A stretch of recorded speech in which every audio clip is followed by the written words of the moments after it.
จงคบค้ามหาเศรษฐี The Having 1. เบิ่งเงินให้เป็นบุคคล ถ้าเฮาหาเงินมาแบบผิดกฎหมาย เปรียบคือการลักพาตัว ในที่สุดเงินนั้นจะหวนกลับมาทำร้ายและหนีจากเฮาไป 2. ลงทุนกับคนเก่ง เลือกลงทุนกับผู้บริหารที่เก่งกว่าเฮาและลงทุนในสิ่งที่เฮาเข้าใจแท้ๆเท่านั้น 3. พลังของรายได้ที่สม่ำเสมอ เงินที่เข้ามาเรื่อยๆ ทุกๆเดือนมีค่าและช่วยให้เฮาวางแผนชีวิตได้ดีกว่าเงินก้อนใหญ่ๆที่ดนๆมาหนึ่งเทื่อ 4. เงินมีแรงดึงดูด ถ้าเฮาสร้างเงินก้อนทำอิฐได้ เงินก้อนต่อๆไปจะดึงดูดกันมาได้ง่ายขึ้น 5. โอกาสในวิกฤต ในช่วงที่คนส่วนใหญ่ย้านและคิดว่าเสี่ยงที่สุด มักจะเป็นช่วงที่เสี่ยงน้อยที่สุดสำหรับการลงทุน 6. ให้เกียรติเงินคนอื่น จงให้เงินคนอื่นหรือเงินส่วนรวม ให้ระมัดระวังคือกับใช้เงินของตนเอง 7. อย่าโลภอยากรวยไว ยิ่งฟ้าวอยากรวยไว จะยิ่งเฮ็ดให้ขาดสติโลภมากและสุดท้ายจะขาดทุน 8. อย่าเชื่อผู้เชี่ยวชาญหลายเกินไป อย่าเชื่อการคาดเดาของนักวิเคราะห์ทั้งหมด ให้มีวิจารณญาณของตนเอง 9. ให้เกียรติคนอื่นเสมอ การให้เกียรติผู้อื่นเป็นพื้นฐานของการสร้างสายสัมพันธ์และโอกาสทางธุรกิจ 10. โชคและนิสัย โชคที่ดีตลอดมักมาจากความสามารถ แต่ความล้มเหลวที่ซ้ำซากมักมาจากนิสัยส่วนตัว การบริหารจัดการเงิน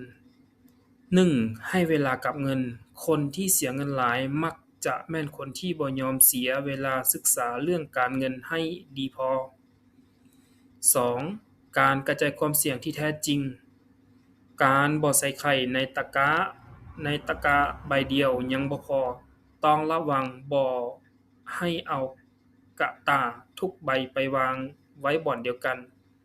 เช่น ลงทุนหลายอย่างแต่อยู่ในอุตสาหกรรมเดียวกันทั้งหมด หรืออยู่ในเครือเดียวกันทั้งหมด 3. ทางลัดสู่ความสำเร็จ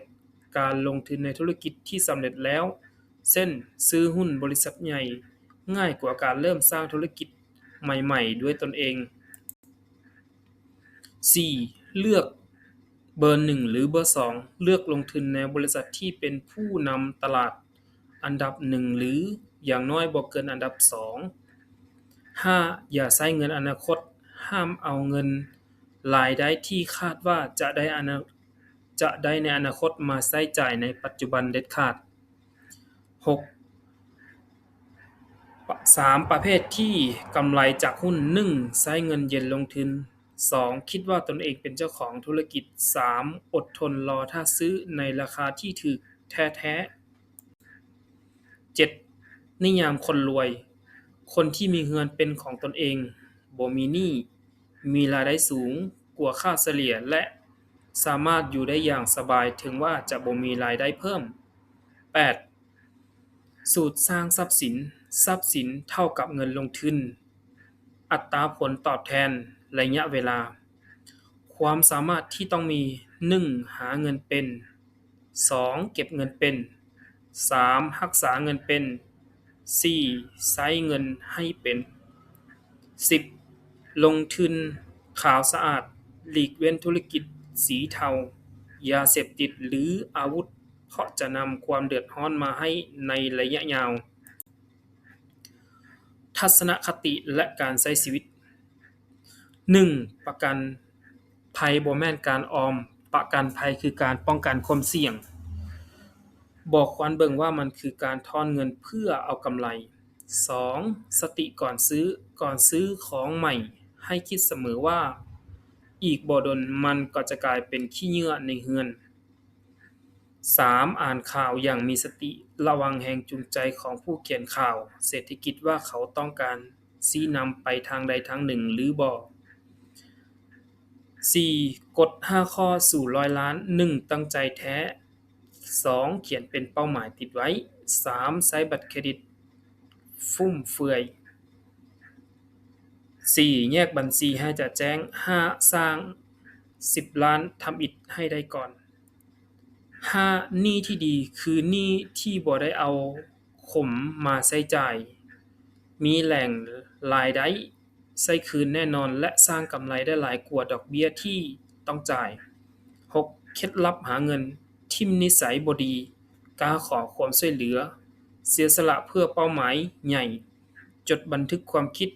มีเป้าหมายระยะยาวอย่าหวังให้ทุกคนฮักเราและอย่าประมาทเรื่องเวลา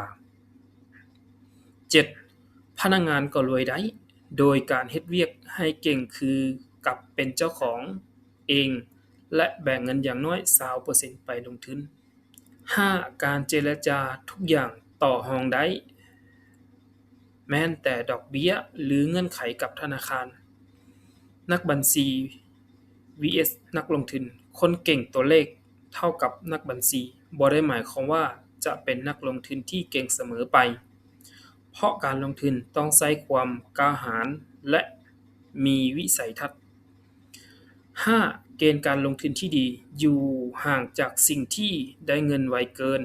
จริงบ่เฮ็ดเวียกที่บ่มีการลงทุนวงเล็บสายแต่แหงเน้นการซื้อเวลาและเลือกลงทุนระยะยาวเปลี่ยนความสัมพันธ์กับเงินโดยแบ่งเป็น4เสาหลักดังนี้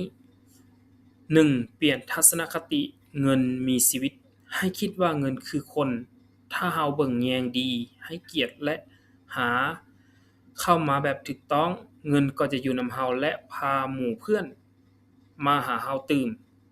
แต่ถ้าเราใช้แบบฟุ่มเฟือยหรือหาได้แบบบ่ซื่อสัตย์เงินก็จะหนีจากเราไปในที่สุด 2. นักสร้างนิสัยคนรวยช้าแต่ชัวร์อย่าฟ้าวรวยความอยากรวยไวคือกับดักที่เฮ็ดให้เราขาดสติและเสียเงินแยกหนี้ดีกับหนี้บ่ดีหนี้ดีคือที่สร้างรายได้ให้เราหลายกว่าดอกเบี้ยส่วนหนี้บ่ดีคือที่เอามาใช้จ่ายฟุ่มเฟือย 3. วิธีการลงทุนเกาะขาคนเก่งเราบ่จำเป็นต้องลงทุนธุรกิจเองเสมอการไปซื้อร่วมหรือลงทุนกับคนเก่ง